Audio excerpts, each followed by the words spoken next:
Space. काल संध्याकाळी घरी पोचलो. चहाचा कप समोर ठेवत बायको म्हणाली, अहो आज मिलिंदन त्याची बायको दुसरीकडे राहायला गेले, म्हणजे आई वडिलांचे घर सोडले. मला जरा धक्काच बसला, कारण त्याच्या वडिलांची तब्येत बरी नसायची. त्यांना वारंवार दवाखान्यात न्यावे लागत असे. अशा परिस्थितीत घर सोडणे म्हणजे कठीणच.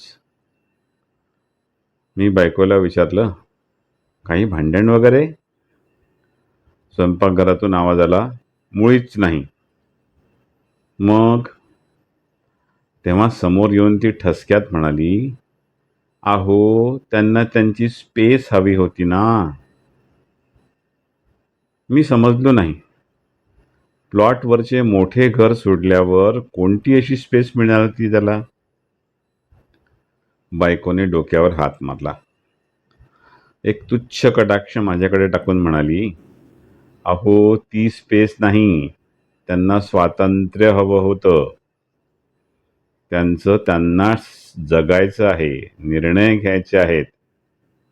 ते इथे शक्य नव्हतं, म्हणून घर सोडलं. आता माझ्या डोक्यात लख्ख प्रकाश पडला. हा स्पेस शब्द भौतिक स्पेस नसून मानसिक स्पेस होता. म्हणूनच खूप साऱ्या लोकांच्या बोलण्यात आजकाल याचा शब्दप्रयोग होतो. कालच पार्कमध्ये 2 म्हाताऱ्या बोलताना बोलल्या, आपल्याला पण स्पेस हवी ना. आता मला स्पेसचा अर्थ समजला. पूर्वी भौतिक स्पेस कमी होती, पण आनंद होता. या आधुनिक स्पेसची कोणाला गरज पडत नसे. आणि अगदी पडली तर कोपऱ्यात जाऊन रडणे, जाता येता पटकन काही सांगणे, स्पेस शिवाय घडत असे. या स्पेसच्या गोंडस नावाखाली कितीतरी घरात समस्या उद्भवलेल्या आहेत. खरं तर स्पेस ही दुसऱ्याच्या हृदयात मिळवायची जागा आहे.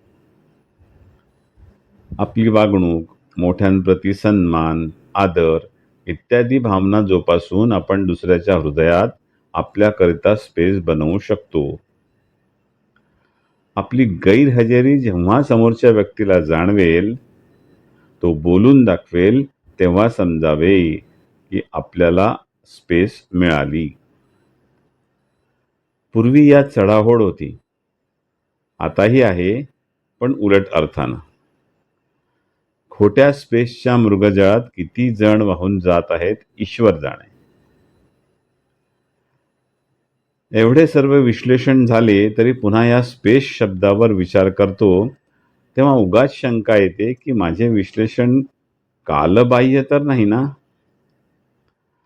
खरा अर्थ कोणी ज्ञानीच सांगू शकेल. आपला अतुल.